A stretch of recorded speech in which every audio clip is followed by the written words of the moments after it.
ما زلت في دفاتري قصيدة، وفي ظلال أعيني كشمعة جديدة، وفي ظلال أعيني كشمعة جديدة. ما زلت مثل وردة الربيع يا وحيدة. إريتريا يا جارة البحر ويا منارة الجنوب، إريتريا يا درة البحر ويا منارة الجنوب. بسم الله الرحمن الرحيم. الحمد لله رب العالمين، وصلى الله وسلم وبارك على نبيه محمد وعلى آله وصحبه أجمعين. أيها الإخوة والأخوات في جميع أنحاء العالم، السلام عليكم ورحمة الله وبركاته. ما زلنا في موضوع الأسبوع الماضي الذي تطرقنا إليه من خلال بعض المحاور، وما زلنا نكمل تطوافنا في هذا الموضوع البالغ الأهمية حقيقة. مما لا شك فيه أن أعداء هذا الدين وأعداء هذه الملة يحاولون جاهدين هدم هذا الدين من خلال أفراد في هذه الأمة، ومن خلال يعني أبناء هذا الدين. حينما عجزوا عن محاربة هذا الدين من خلال المواجهة المباشرة، بدأوا يلجؤون إلى بعض الأمور التي تخلخل الصف الإسلامي. ومن أقوى أسلحتهم في محاربة هذا الدين سلاح المرأة، وأقصد بذلك أنهم ينشدون انحلال هذه المرأة المسلمة المباركة. فإذا انحلت المرأة وأصبحت امرأة فاسدة، وامرأة متبرجة، وامرأة متبذلة، فإنها ستهدم بيديها ما لا يستطيع هذا العدو على هدمه في فترات طويلة. ولذلك ركزوا على المرأة تركيزا بالغا، ومن أهم أسلحتهم في المرأة هو خلع حجابها، أو جعل الحجاب الذي ينبغي أن تتشرف به وأن تستر به جسدها أن يكون عبارة عن شعار لا يفيد يعني جسدها في تغطيته وفي ستره. فبالتالي تزعم أنها متحجبة، ولكن حقيقة هي مكشوفة كما ورد، كاسية عارية. هي لابسة لبس، ولكنها حقيقة هي متعرية كما هو معلوم لدى الجميع. لازلنا مع فضيلة شيخنا الدكتور حسن سلمان، الضيف الدائم لهذا البرنامج. حياكم الله يا شيخ سلمان. يا شيخ حسن، أهلا وسهلا، حياكم مرحبا الله. بك والمشاهدين، أهلا وسهلا. شيخنا الجليل، حينما يقال الحجاب، ونحن نتكلم عن حجاب المرأة المسلمة، ولكننا نريد أن نعرج على أمم غير المسلمين. هل كان يعرف فيهم قديما أن نسائهم كانوا على الأقل يتسترن؟ ليس بمعنى الحجاب الذي نقصده، ولكن على الأقل الستر الذي يكون فيه إلى حد ما يعني حفاظ على هذه المرأة. تفضل شيخنا. الحمد لله رب العالمين، والصلاة والسلام على رسول الله الأمين وعلى آله وصحبه أجمعين. أما بعد، موضوع النظرة التاريخية لقضية الحجاب أو اللباس الشرعي علينا أن نعود به إلى تاريخ النشأة البشرية، وهو خلق آدم وحواء. نعم. وكيف أن دخلا الجنة ثم حدث ما حدث من تلبيس الشيطان ثم إنزالهم أو هبوطهم إلى الأرض. وهنا خاصة لمن يتأمل سورة الأعراف والحديث فيها عن الزينة والحديث فيها عن اللباس والحديث فيها عن السوءات. والقرآن الكريم عنده عدة مصطلحات فيما يتعلق بهذا الجانب، مصطلح العورات ومصطلح السوءات ومصطلح الزينة ومصطلح الحجاب، يعني كلها لها علاقة بما نتكلم به. وبالتالي موضوع الزينة تحديدا اللي هو اللباس، خذوا زينتكم عند كل مسجد، هنا طبعا الحديث عن اللباس، فالله سبحانه وتعالى أطلق عليه هذا الاسم، وكأنما نحن بغيره لسنا على زينة. سبحان الله. خذوا زينتكم عند كل مسجد. فالزي له علاقة بالزينة، له علاقة بالجمال، له علاقة بالكمال الإنساني، له علاقة بالخروج من دائرة الحيوانية إلى الدائرة الإنسانية. الإسلام أيضا يخرجك من الدائرة الإنسانية إلى الدائرة الإسلامية، وهي أعمق وأفضل بطبيعة الحال، لأنه أيضا لو تركك على الدائرة البشرية المحضة أو الإنسانية المحضة التي تتجرد من الأبعاد الإيمانية أيضا لا معنى للإنسان، هكذا تنظر الشريعة. وبالتالي إذا أردنا أن نؤرخ له دينيا يمكن أن نقول بأن والله موضوع الزينة مرتبط مع نشأة الإنسان، ولأنه مرتبط مع نشأة الإنسان أيضا الشيطان منذ تلك اللحظة كان يتوعد بأن معركته مع الحجاب مع الزينة تحديدا، مع اللباس الشرعي، هي معركة تاريخية، أو مع الستر. مع الستر، هو مشكلته مع الطهر. نعم. مشكلته مع الطهر الذي يرتبط بطبيعة الحال كلازم من لوازمه الستر، يعني الطهر لازم من لوازمه الستر. التكشف لا يرتبط بطبيعة الحال مع الطهر، لا يرتبط مع التزكية، لا يرتبط مع الحياء. الشيطان يريد أن يجعل المدخل إلى هذا الموضوع هو قضية الزينة واللباس، وبالتالي نلاحظ بأن الشيطان واحدة من همومه الأساسية كيف يجعل النساء يخرجن من دائرة الزينة واللباس الشرعي إلى دائرة التعري والتكشف حتى يدخلهم في موضوع الفتنة.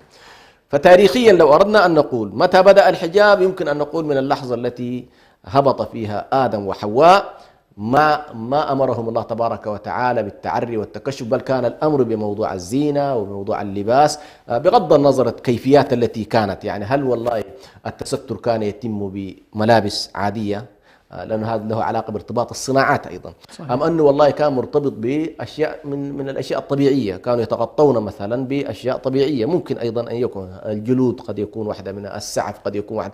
على كل موضوع تعري الأجساد لم يكن معهودا منذ التاريخ البشري الأول، يعني الرسالات بالذات ارتبطت مع الستر، ارتبطت مع الزينة، ارتبطت مع اللباس الشرعي.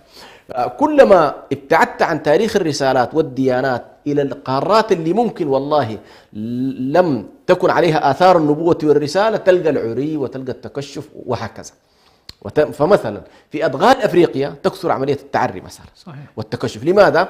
بقايا الرسالات عندهم ضعفت، لأنه لا يمكن أن نقول في إطار البشرية في أمة خلت من رسالة، لا، لكن أحيانا هنالك من تبقى فيه بقايا رسالات وهنالك من لا تبقى فيه بقايا رسالات.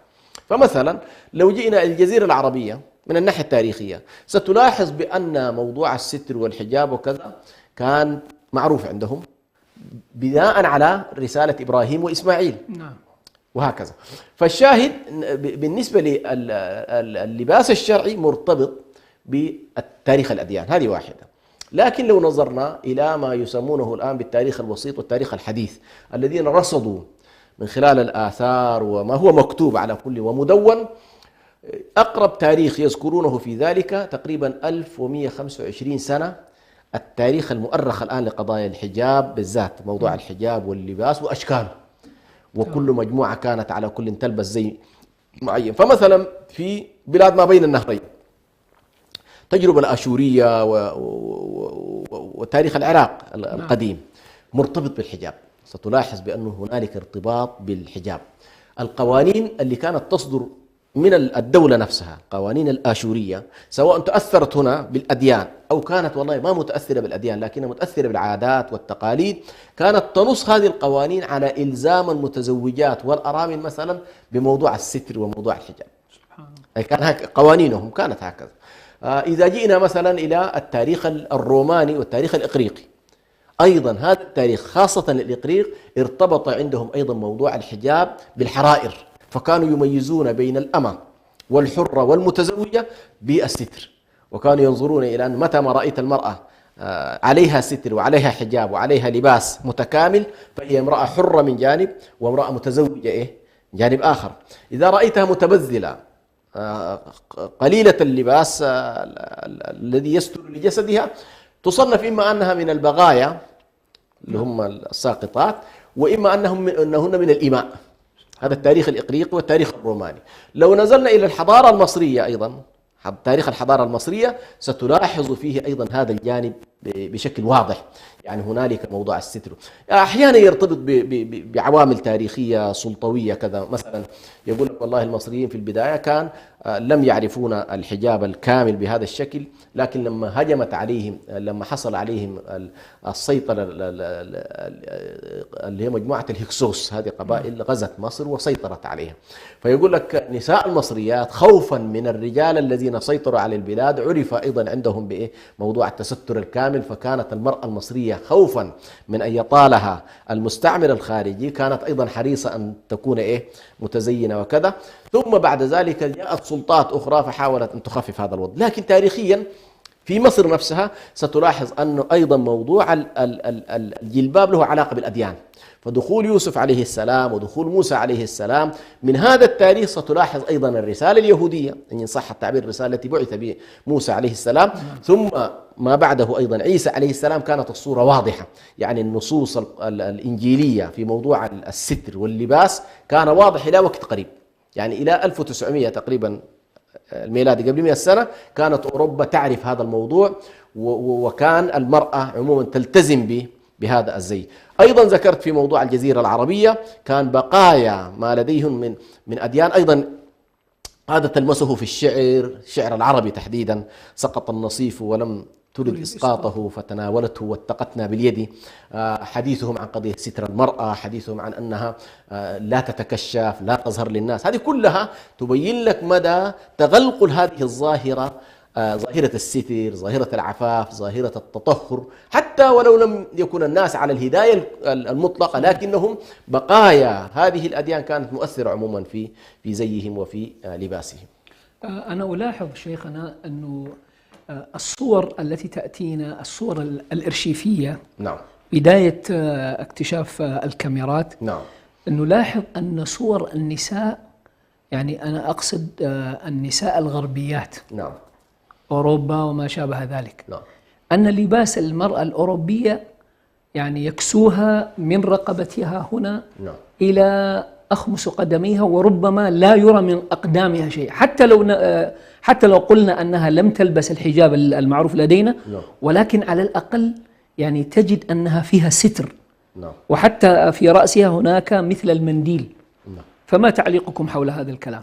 هذا دلالة واضحة جدا على أن هذه الظاهرة عميقة في التاريخ الأوروبي فيما يتعلق بالكاثوليكية تحديدا. جميل. يعني حصل بعض التحول عندما دخلت البروتستانتية على خط الأديان في أوروبا، لكن الكاثوليكية تحديدا كان هذا الموضوع له إلزام كبير جدا تلزم به المرأة الأوروبية والغربية، ولم يكن يشكل في ذلك الوقت لا مشكلة تخلف ولا غير ذلك. صحيح. حتى أيضا تكون الصورة واضحة. يعني بعض الناس يتصور، ولذلك الآن بعض الفنيين اللي يحاولوا يقارنوا بين الهجوم على المرأة المتحجبة وكذا يجيبوا لك والله يهودية أو نصرانية قبل 100 سنة، صحيح، وهي مع أطفالها ومع زوجها، وإذا بها لباس كامل وكأنما هي يعني امرأة مسلمة لابسة لباسها الأسود. هذا جانب. الجانب الثاني أيضا كانت الحضارة الإسلامية الغالبة خاصة في الأندلس وغيرها لها تأثير كبير على أوروبا. صحيح. والتأثير غالبا كان على علية القوم، فكان مثلا نساء الملوك يحرصن أن لا يكن متبذلات كغيرهن، وكن يقتدين بنساء الملوك في العالم الإسلامي.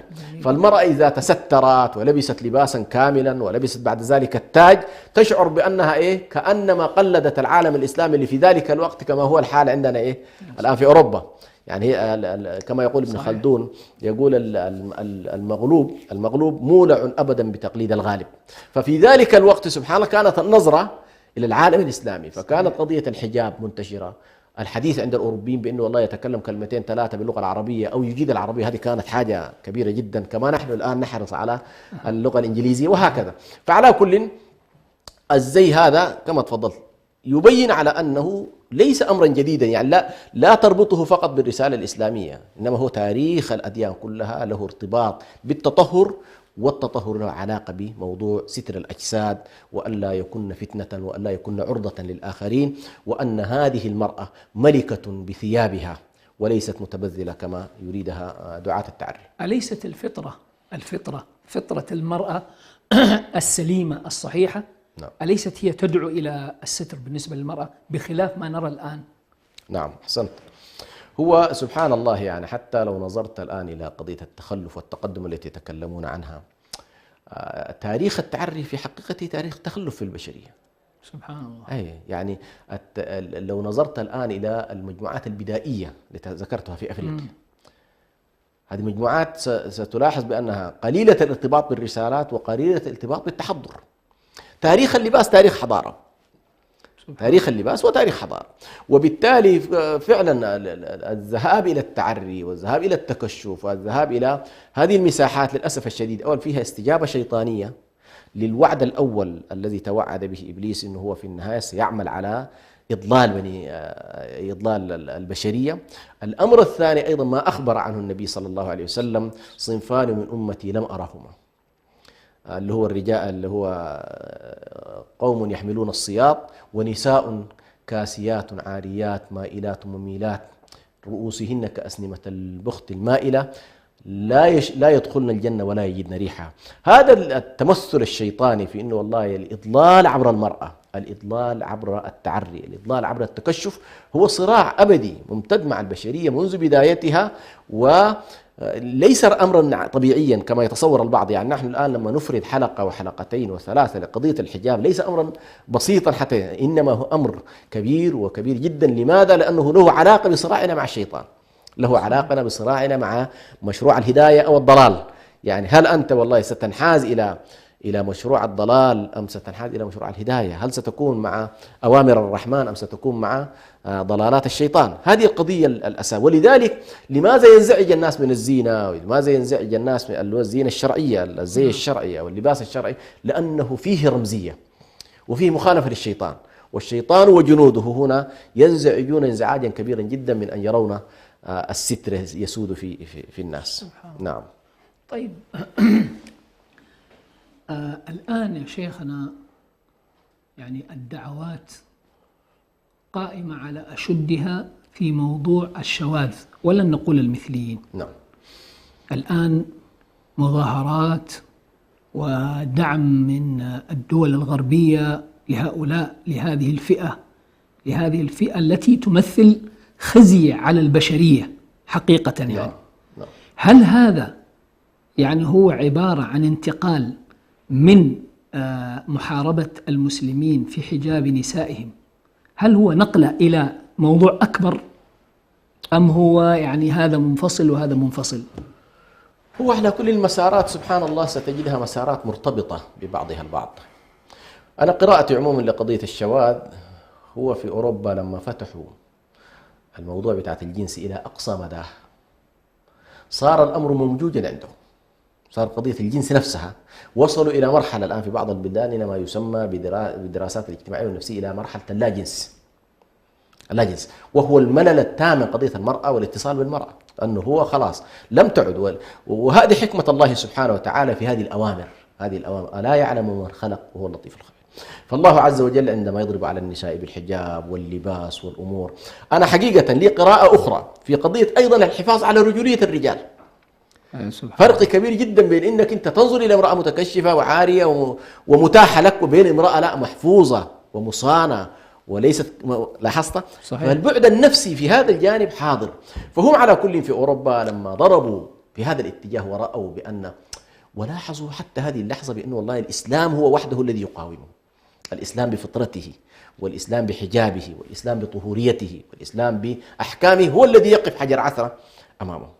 فعلى كل أتوا بهذا الجانب الآخر لمعالجة المشكلة عندهم فيما يتعلق. هم طبعا يتناولونها الآن من زاوية الحرية وما الحرية، هذه القضايا المعروفة، لكن في حقيقتها هو أنهم وصلوا إلى مستوى من التدني الأخلاقي والتدني الاجتماعي والنفسي إلى مرحلة أنه صار الملل من بعضهم البعض نتيجة أنه ما في تلك الضوابط التي ذكرناها، وبالتالي الجنس صار متاحا كالماء. هذه قضايا كلها على كل لها علاقة، وبالتالي ذهبوا الآن إلى أقصى مدى والعياذ بالله. فنحن مثلا التاريخ الديني يشير لنا إلى أنه والله ما قبل عهد لوط عليه السلام ما كانت البشرية تعرف هذا النوع من الشواذ، ما كانوا يعرفون أبدا. البشرية في فطرتها وسلامتها وحتى في وضعها الطبيعي بعيدا عن قضية أديان كانت ممجوجة هذه الظاهرة. لكن الآن لما أنت يذهبون بك إلى ساحة الشذوذ ستجد قضية التعري واللباس والحجاب شبه تتراجع كأولوية. لماذا؟ لأن أنت الآن لست في ساحة تحصين المرأة المسلمة وتحصين بل أنت الآن في ساحة تحصين الأبناء وتحصين الرجال. فهذه قضية الفاحشة والعياذ بالله التي لها ارتباط كبير جدا بانحراف الإنسان عن السلوك السوي، هي إشكاليتها يعمل فيها الشيطان بأدواته المختلفة، يعمل فيها أولياء الشيطان بأدواتهم المختلفة. تلاحظ الآن ظاهرة الإلحاد ترتبط معها مباشرة ظاهرة الفواحش. لماذا؟ لأنه كما يقول حتى فلاسفة الغرب يقولون إذا نشرنا الإلحاد سقطت الأخلاق، لأنه لا ينسجم الأخلاق مع الإلحاد. يعني الملحد الذي يجعلك أنت أصلا تقول هذا حلال هذا حرام هذا يجوز هذا لا يجوز هذا أتقدم فيه هذا لا أتقدم هذا طيب هذا خبيث، هو الدين، هو الله باختصار، هو الله رسالاته. عندما تلحد سقطت كل هذه القيم، وبالتالي الإلحاد ليس أخلاقيا، الإلحاد ليس أخلاقي يعني هادم للأخلاق. فعندما تسير مسيرة الإلحاد مباشرة معها مسيرة إيه؟ مسيرة الفواحش. صحيح. ما الذي يمنعك أصلا أنت عندما نقول الآن مثلا مسيرة الفواحش وخلاص تفتح، لما تأتي مسألة المحارم ونكاح المحارم ما الذي يمنع أصلا؟ ما الذي يمنعك؟ سبحان الله. إذا لم يكن هنالك دين، وإذا لم يكن هنالك فطرة سليمة، وإذا لم يكن هنالك خطوط حمراء كما يقال، أنت بدأت بالإلحاد، إذا سقطت كل القيم. ما يمكن أصلا أن نتصور بأنه والله بعد كده البشرية. وللأسف الشديد سبحان الله قبل أيام أشاهد رجل غربي تحول إلى أنثى، وأتوا به في التلفزيون، والله الأب يبكي بدموعه يقول أنا مجروح. هذا فيه بقية فطرة. يعني كل الآلة الضخمة الغربية هذه ما عملت فيه، حتى لو كان على غير الدين، حتى لو كان شخص عادي، لكن هو يرى هذا الأمر بالنسبة له منافي للفطرة الإنسانية. فهم هدموا الأديان ثم الآن يهدمون الخط الأخير للإنسان وهو الفطرة. إذا هدمت الفطرة والعياذ بالله هنا فعلا الإنسان يكون خلاص يعني وصل. على كل حال محورنا القادم هو الحجاب، حجاب المرأة المسلمة في الدول الغربية، ولكن سيكون هذا بعد فاصل قصير. كونوا معنا بارك الله فيكم. يا منارة الجنوب إريتريا يا درة البحر ويا منارة الجنوب.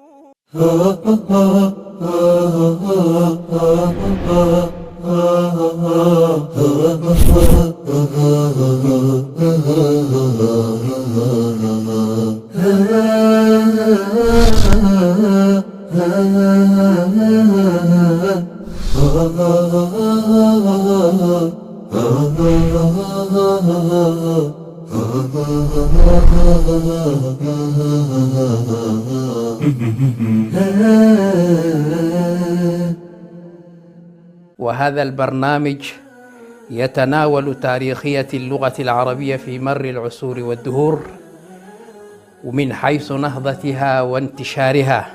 كان العديد من جهابذة العربية من أصول غير عربية تنوعت بين الفارسية والرومية وصولا إلى بربر المغرب العربي.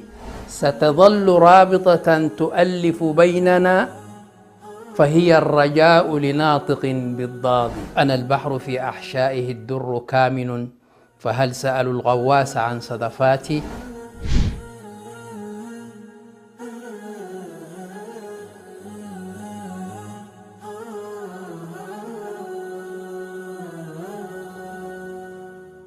دائما ما نحرص على الاستماع إلى القصص والحكايات. فرسان شجعان، حيوانات ساحرة، وروايات من أماكن مختلفة، مجموعة من القصص والحكايا الخيالية نحكيها لكم بأسلوب شيق وسهل، ونأخذ منها الدروس والعبر في برنامجكم يحكى أن، مع صديقكم عبد السلام ناصر وموفق ناصر، على شبكة سلام الإعلامية.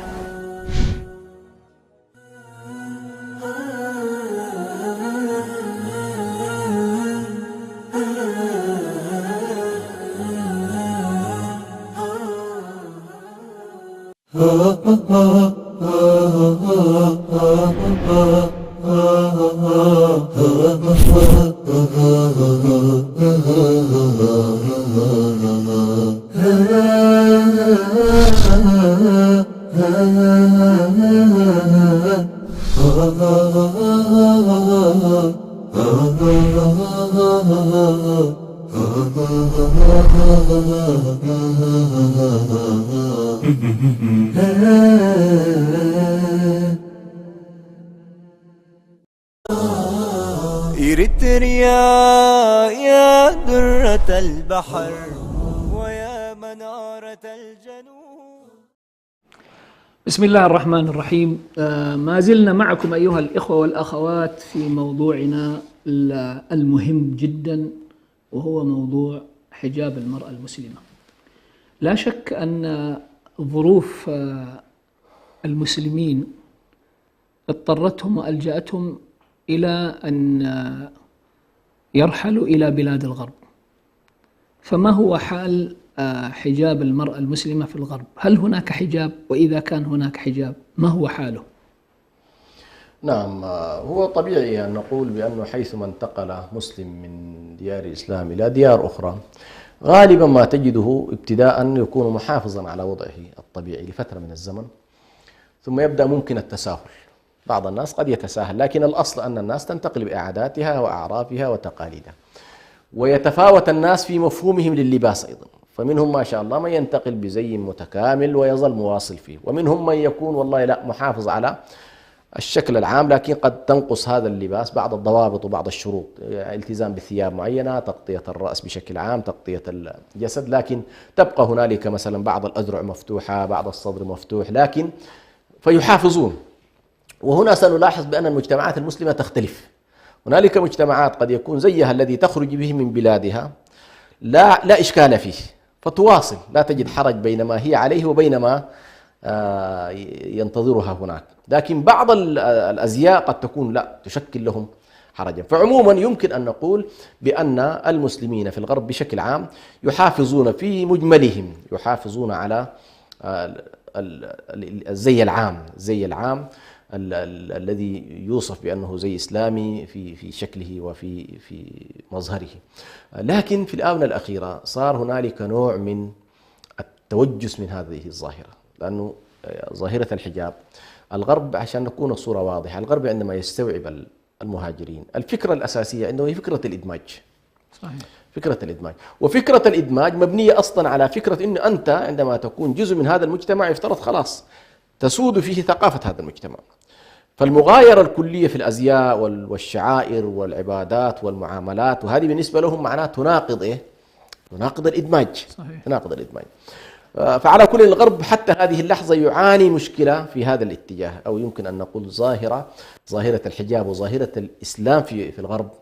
هنالك بعض البلدان من بلغت فيها ظاهرة ما يسمى بالإسلاموفوبيا، هي الخوف من الإسلام والخوف من مظاهره. والمظاهر هنا الحجاب فيها مظهر أساسي، أنه وجود المرأة بزيها هي رسالة وتعطي انطباع. فلما تزداد هذه الحالة في المجتمع المؤشر أيضا لوجود الإسلام كبير، سيتزايد في هذا الاتجاه. فهنالك بعض الاتجاهات أو بعض الدول بدأت تخشى من هذه الظاهرة، فأصدرت قوانين وأصدرت منظومات على كل من التشريعات في سبيل إيقاف هذه الحالة. وهذه المجموعات اللائكية كما يسمونها، اللي هي العلمانية الفرنسية على وجه التحديد، هي من يقود الآن هذا الاتجاه. ففرنسا مثلا بدأت تضيق على هذا الموضوع في الأطر الرسمية، يعني أنت لا تدخل بحجابك في المؤسسات الحكومية، لا تدخل السفارات، لا تدخل كذا. هذه كلها بالنسبة لهم تقريبا نقاط ممنوعة ويرونها مخالفة لتعاليم الجمهورية. وهنا طبعا ستأتي الإشكالية الكبيرة جدا، وهو هل والله المنطلق إلى موضوع اللباس هل هو منطلق الحريات كما يقولون؟ يعني هم الآن عندما يتكلمون يقولون لماذا أنتم تضيقون على المرأة وتلزمونها؟ إذا فكرة الإلزام عندهم مرفوضة، فكرة أن يتدخل الأب، تدخل الأسرة، تدخل الدولة في زي معين، فكرة مرفوضة. طيب ليش والله أنت تنزعج عندما تلبس المرأة زي مخالف لما تراه أنت؟ هنا تأتي ما نسميه بما وراء هذه التشريعات، ما وراء هذه التشريعات. فيبقى القضية ليست هي والله حريات، لا ليست حريات. وهنا حقيقة لا يستطيع أن يستوعب هذا الكلام الذي نقول إلا من أدرك الظاهرة الشيطانية بأبعادها. وهنا أتمنى يعني الناس تقرأ كتاب اسمه عندما ترعى الذئاب الغنم للشيخ الراحل عليه رحمة الله رفاعي سرور. هذا الكتاب يتناول الظاهرة الشيطانية، كيف يعمل الشيطان وبأي أدواته يعمل. وهنا تأتي قضية الجنس وقضية الفواحش كواحدة من الأدوات التي يعمل من خلالها على كلنا الشيطان. فهم مثلا إذا قلنا والله الحرية هي الأصل، إذن الحرية عندنا وعندكم تتساوى. صحيح. نحن لا نتكلم مع من تتبرج وأنتم لا تتكلمون مع من تتحجب، هذا المنطق الطبيعي. لكن عندما والله أنت لا تريد، الدولة تحدد ماذا تلبس، الدولة تريد أن المرأة أن تكون كاشفة الوجه، تريد هذه الحرية هنا تسقط وتأتي قيم أخرى، وتأتي الأيديولوجيا على كل كحالة تالية لموضوع القرارات هذه. فالحالة في أوروبا تتفاوت كما قلت. هنالك بعض البلدان لا زالت مثل بريطانيا، الولايات المتحدة الأمريكية، ألمانيا، النمسا، بعض البلدان لا زالت على كل المظاهر فيها ليس هنالك انزعاج ولا قلق، ويرون أن الظاهر الإسلامي بشكل عام حتى الآن لم تصل مرحلة الصدام معه. مع قناعتي أن التاريخ الديني يقول بأن الطائفة المؤمنة في اللحظة التي تشكل مشكلة على المجتمع الآخر حينها مباشرة القاعدة فيها أو التعامل سيكون لنخرجنكم من أرضنا أو لتعودون في ملتنا. هذه المسألة لا بد أن تكون مستصحبة بشكل عام في موضوع الإقامة في ديار الغرب وكذا. هم يستوعبونك عندما تكون والله مفيد لهم في الخدمات الاقتصادية، مفيد لهم وغير مهدد لهم ثقافيا وهوياتيا.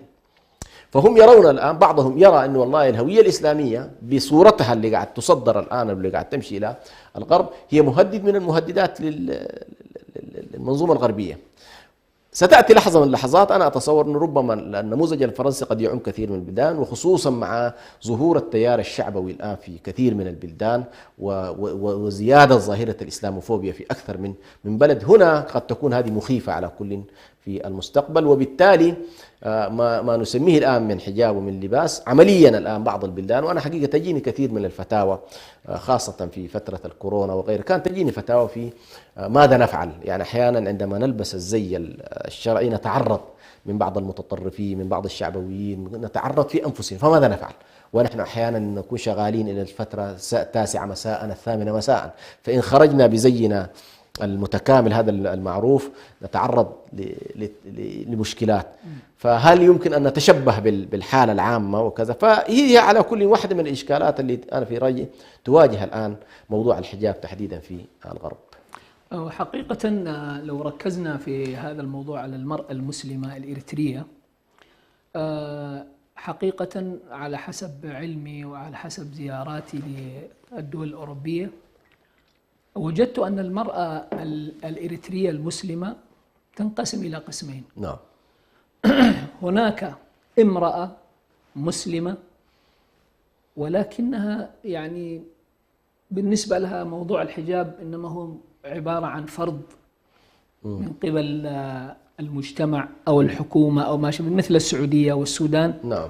تشعر أنها ملزمة أنها تلبس لأن المجتمع كله يلبس حجاب، فبالتالي لبست حجاب. بمجرد أن تخرج لأي بلد يعني فيه ظاهرة الانفلات والانحلال ترمي هذا الحجاب وكأنها لم تكن تؤمن به قط عادات أي، فتتبرج تماما. نعم. هذا نوع من، وأتوقع أنهم ليسوا كثير. نعم صح. ومن النساء من عندها قناعة بالحجاب تماما. نعم. وهذا الصنف ينقسم إلى قسمين أيضا. منهن من تذهب إلى بلاد الغرب بكامل حجابها، لا ترضى أن تتنازل عن أي يعني شيء من هذا الحجاب. نعم. ومنهن من تبدأ تتنازل قليلا، نعم.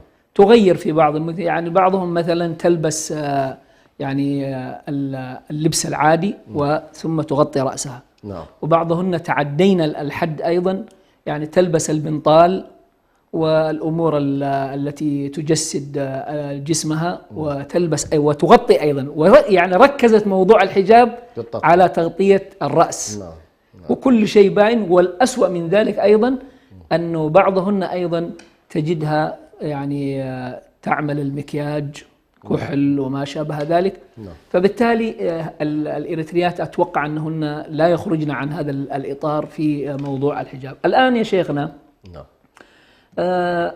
الشيطان أيضا له مداخل كثيرة في موضوع الحجاب. إذا لم يفلح في أن يخلع حجاب المرأة، فهناك طرق أخرى على ما يبدو لي، يعني تجعل المرأة هي متحجبة ولكنها غير متحجبة. نعم. فما رأيك شيخنا؟ نعم، أولا اتفق معك في موضوع الحالة الإريترية المسلمة أو المرأة الإريترية المسلمة عندها تذهب نفس الكلام. نعم. فعلا بعضهن يتعاملن مع الحجاب كعادة، عادة من العادات، ولا يتعاملن معه كتكليف شرعي. في النهاية صحيح. الله سبحانه وتعالى أمر المرأة المسلمة بزي معين وعليها أن تلتزم به. حقيقة لو كان القرآن الكريم سكت عن هذه المسألة ولم يتكلم عنها ولا النبي صلى الله عليه وسلم تناولها، يمكن أن نقول والله مسكوت عنه، صحيح. لبست أو ما لبست. لكن لما يكون هنالك تكليف شرعي، هنا لا بد أن يكون المسلم حريص على تنفيذ أوامر الله سبحانه وتعالى، ولله في ذلك حكمة ولمصلحة نفس المكلف. يعني أيضا ما في شيء سيستفيده الآخر، أنت المستفيد من الحجاب، أنت المستفيد من الزي الشرعي، ولو ظلمت وتجاوزت حدود الله، القاعدة وما ظلمونا ولكن كانوا أنفسهم يظلمون، أيضا ستدفع أنت ثمن هذا الأمر. يعني ففعلا أول الواحد يشيد حقيقة بالأخوات المسلمات اللائي يمسكن حتى هذه اللحظة بالجمر كما يقول النبي صلى الله عليه وسلم: المماسك على دينه كالقابض على دينه كالقابض على الجمر. فأنت في تلك البيئة أن تكون هنالك امرأة متحجبة متسترة حريصة على أن لا تلقي حجابها ولا تلقي سترها، فهذه حقيقة يعني أجرها ليس أجرا سهلا، إنما أجر عظيم جدا. بالنسبة للمتساهلات، حقيقة هذه خطوة يعني الشيطان يخطو مع الإنسان خطوات وصولا إلى خطوة الأخيرة. يبدأ معك بأنه والله يا أخي أنت ليش والله متشدد في الموضوع. يعني مثلا تكون هي والله في ديار المسلمين تلبس نقاب، فالخطوة الأولى يقول لها يا أخي لا والله مسألة النقاب هذه فيها خلاف، أنا ما أقدر أرجح دول، لكن يقول لك فيها خلاف. أنت ليش أصلا لابسة هذا النقاب وأنت الآن في بلدان ما تتقبل هذا؟ فتقوم أول حاجة ترفع عنها النقاب والباقي سهل، باقي موجود يعني. ثم يأتي بعد كده والله يقول لها يا أخي أيضا موضوع الزي بهذه الطريقة نفسها فيه إشكال، ليش ما أنت والله تحاول أن تكوني قريبة من المظهر العام للبلاد التي أنت فيها، وهكذا. فيخطو معها خطوات شيئا فشيئا كما تفضلت، إلى أن يصل في نهاية المطاف أنه تكون الصورة عندهن. وهذا للأسف يعني بعض الأخوات مثلا نائبات في البرلمانات تقبل قضيتها تغطية الرأس. هنا لا أهون أنا حقيقة من تغطية الرأس، تغطية الرأس نفس جزاها الله خير، هي في النهاية أيضا مؤشر للهوية، مؤشر الهوية. بعض الأخوات مسلمات لكن ما يلتزمن بالزي الكامل، لكن حريصة على أنه والله موضوع الشعر والرقبة هذه بالنسبة لها يبين أنها في بعض البلدان أنها مسلمة. فجيد أن هذا نشجع، لكن نقول نحن الأوامر الشرعية عليها أن تؤخذ كاملة، عليها أن تؤخذ بما يؤدي على الأقل في حدها الأدنى. يعني الآن نحن والله الحد الأدنى الخلاف الذي ممكن يحكى في أنه والله وجهها وكفية، ما عدا ذلك الصحيح أن المرأة تكون أو الواجب عليها أن تكون مستورة سترا صحيح. كاملا. وبالتالي كما تفضلت موضوع الخطوات، هذه خطوات الشيطان، نفس الخطوات هذه والعياذ بالله تصاحبه خطوات أخرى فيما يتعلق بالمعاملات، قضية الاحتكاك، قضية الخلوة، لأنه التبرج نفسه بداية أصلا يعني موضوع الحياء وخفته وشعور المرأة بأنها والله صارت خلاص ليبرالية وتتعامل مع الأمور بشكل شخصي ولا علاقة لها بقضية الأحكام الدينية وكذا، لأنه هذا يسبب لها حرج. فببساطة تقول لك والله أنا ليبرالية. لو قلت لها والله إيش الليبرالية؟ أنت مسلمة؟ أنت مسلم، يقول لك لا أنا ما نفيت إني مسلمة. خلاص، المسلم لا يتجزأ، خلك أنت مسلم وأنفي عنك بقية بقية الصفات. نعم صحيح، عندنا المسلم السابق بالخيرات، عندنا المسلم المقتصد، عندنا المسلم الظالم لنفسه. فأنت في النهاية مسلمة لكنك ظالمة لنفسك. لأنه لو خرجت إلى دائرة الليبرالية أحيانا قد تكون في إشكالية كبيرة، إنه والله أنا ليبرالية. طيب والله توابع هذه الليبرالية ما تستطيع أنت، لوازم هذه الليبرالية أنت لا تطيقينها ولا تقدر عليها. لاحظت؟ فهن أحيانا مساكين يعني ما يتصوروا لوازم هذا الكلام. فعلى كل يعني الله سبحانه وتعالى يقول يا أيها الذين آمنوا ادخلوا في السلم كافة ولا تتبعوا خطوات الشيطان. ولا تتبعوا خطوات الشيطان. فالدخول في السلم كافة يجنبك خطوات الشيطان. يعني أنت لا تحاول أن تعطي نفسك تقبل بعض خطوات الشيطان، لأن الخطوة تجر إلى ما بعدها. كما أن الهداية تجر إلى هداية أخرى، والذين اهتدوا زادهم هدى، كذلك الضلال والعياذ بالله وخطواته والانحدارات تبدأ بخطوة ثم يتواصل مسلسل التردي والعياذ بالله. نعم، إذن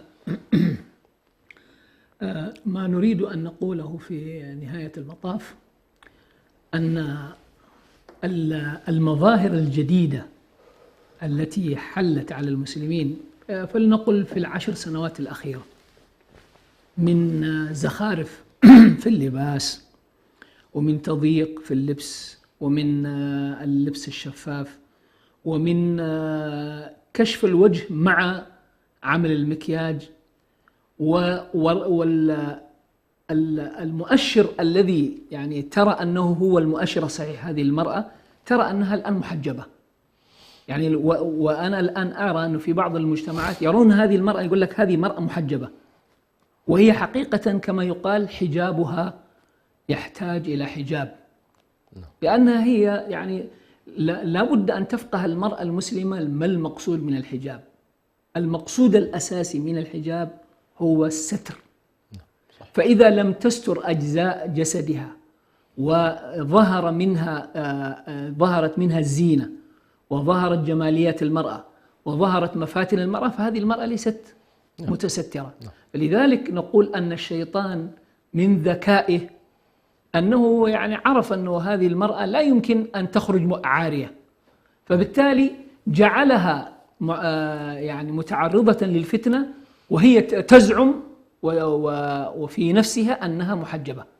وأن هي هنا المحور الذي نريد أن نركز فيه على المرأة المسلمة، أن هذا الذي تفعلينه إنما هو من نزغات الشيطان.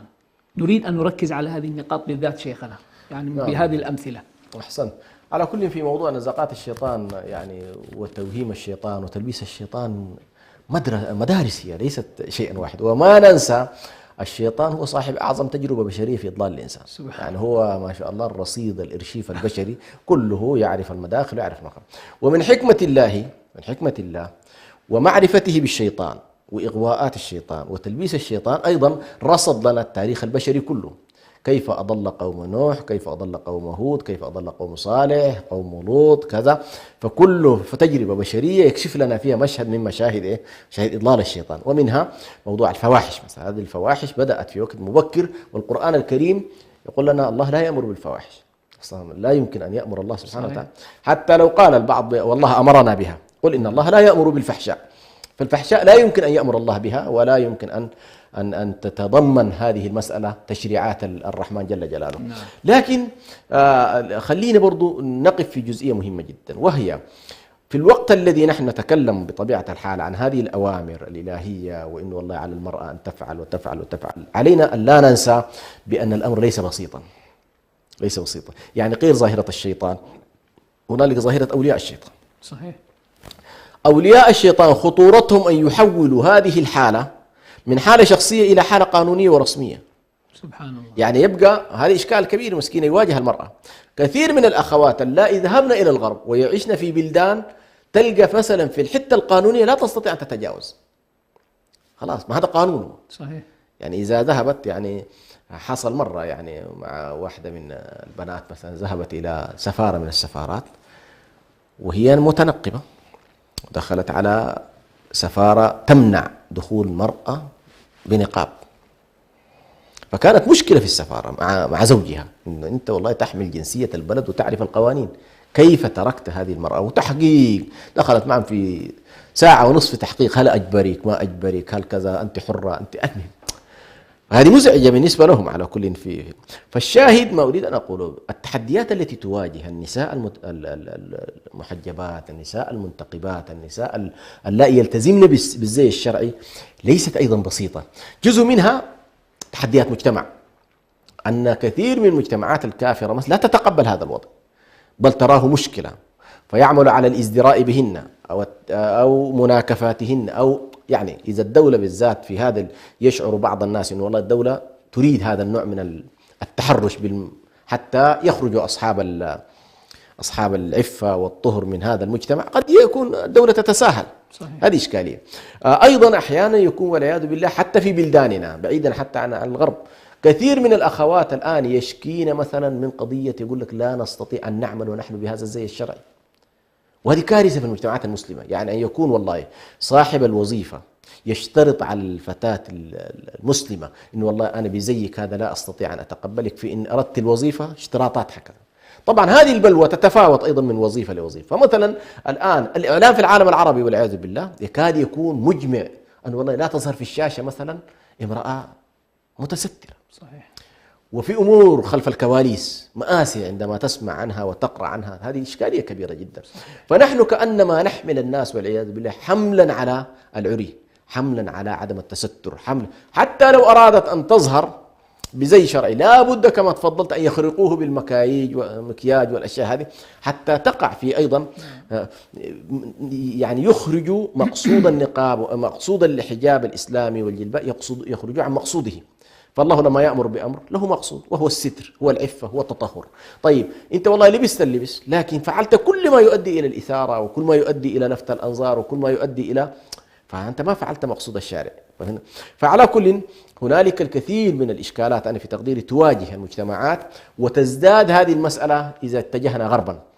اتجهنا غربا حتكون بطبيعة الحال عندك تحدي مجتمع، عندك تحدي وظيفي، عندك تحدي قوانين دولة، عندك الإطار العام للدولة يريد أن يلزمك، عندك قوانين الإدماج. هذا كله سيواجهنا على كل كتحديات من الأطراف الأخرى. في نفس الوقت هذه التحديات أيضا يجب علينا أن لا نستسلم لها. يعني نحن أيضا كما أن الطرف الآخر يصارع، نحن أيضا نصارع جدا، ونحن نريد أن نبقى على عفتنا وعلى ديننا وعلى رسالتنا، وإلا لو استسلمنا وانسحبنا إلى ساحات العري فمعنى ذلك كأنما والله تخلينا عن رسالتنا في هذا الوجود. في هذا الوجود لنا رسالة، وألا نستسلم إن شاء الله في أداء رسالتنا. في تجربة فريدة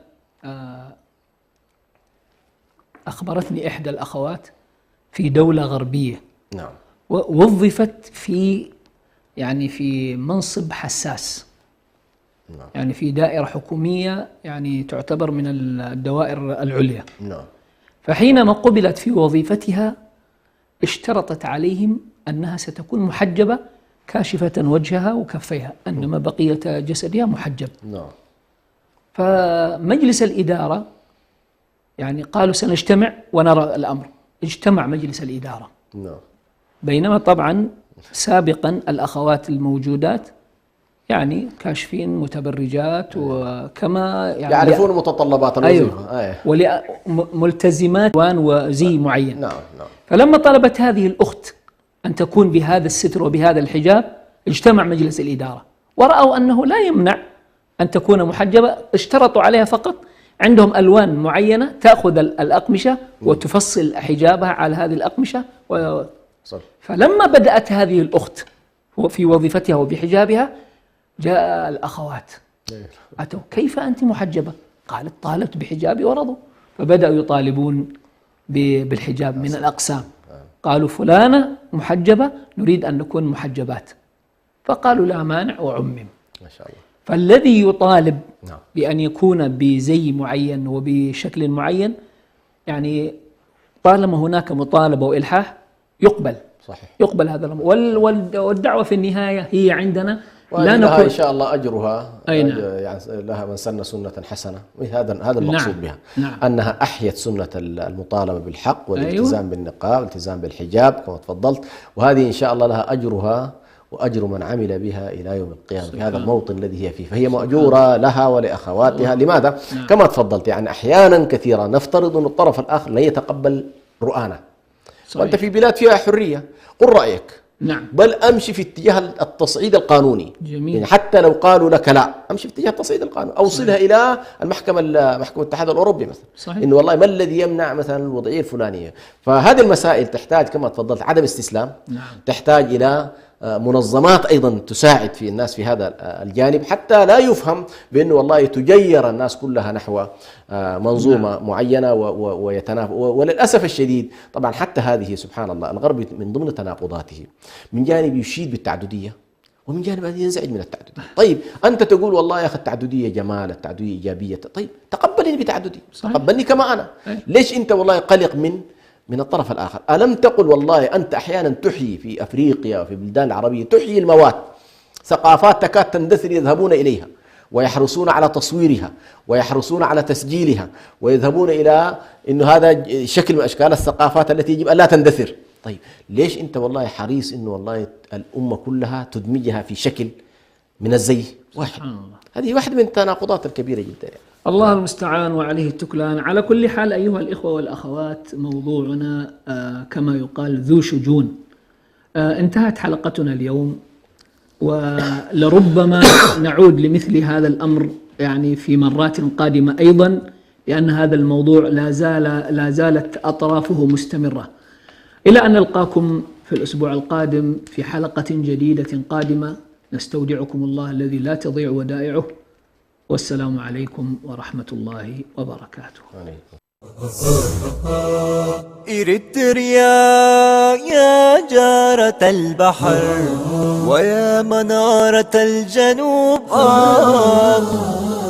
إريتريا يا درة البحر ويا منارة الجنوب.